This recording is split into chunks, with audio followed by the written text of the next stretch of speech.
Hello, hello. It's the one and only. And in this video, I wanted to talk to you about something that's very interesting. Why do you love narcissists? Why do people love narcissists?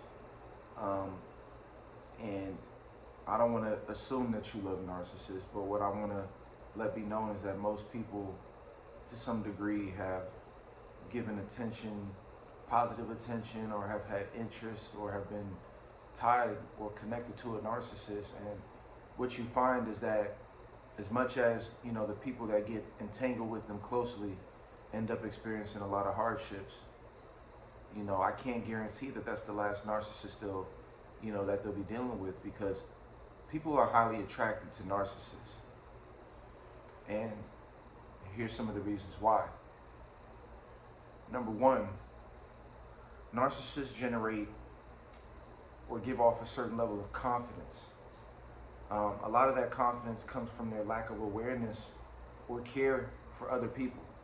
And one thing about empaths is that a lot of the time they find themselves tapped into so many people's energies, caring about people, caring about how they come off, trying to help, being self-sacrificing.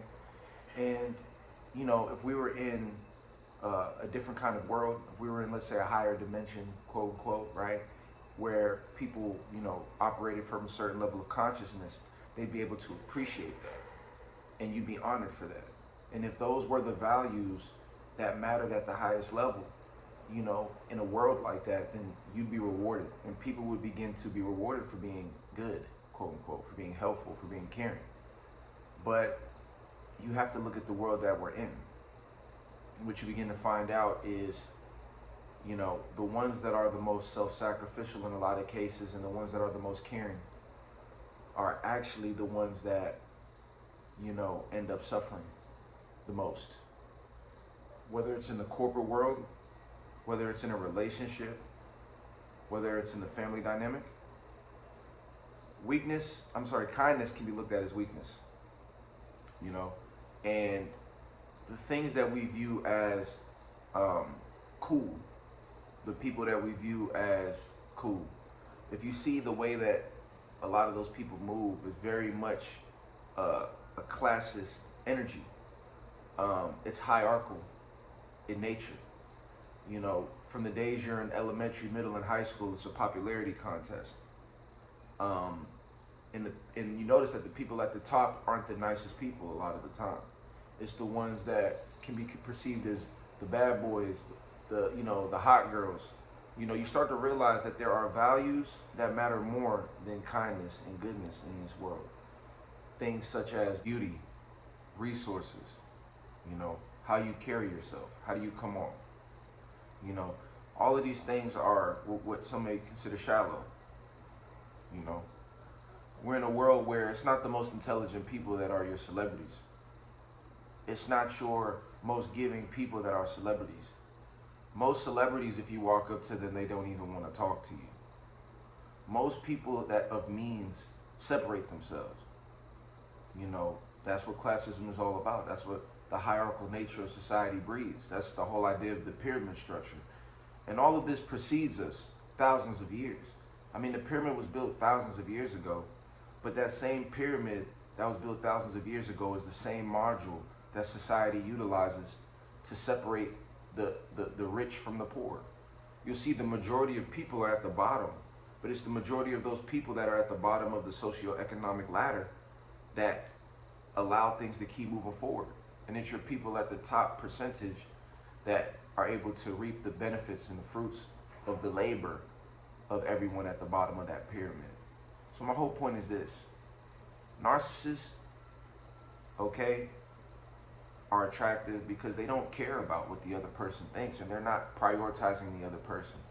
And what you learn as you study attraction deeper and deeper is that the more that you care about somebody, the more that the attraction dies, because you care too much. In most relationship dynamics, one person cares more, the other person cares less, and that's what allows it to function. It begins with both parties caring, but how long can that last? Unless you do the right things, which we'll talk about in the program coming out called Base. So, with that being said, I coach so many people and I talk to people and they tell me different things about the struggles that they're going through.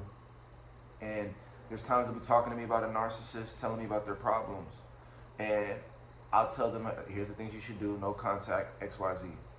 And every now and then I won't hear from that person for a while. And it's okay, you know, but a lot of the time what I notice is that they probably didn't reach out to me because they're probably back dealing with that narcissist. And this is the last thing I'm going to say. The connection between the narcissist and the empath is the perfect ingredient for a toxic relationship that will last. Empaths need somebody to care for. Narcissists need somebody to care for them. Until the empath cares for themselves as much as the narcissist cares for themselves, there will always be narcissist and empath relationships, and there will always be, toxic situations taking place.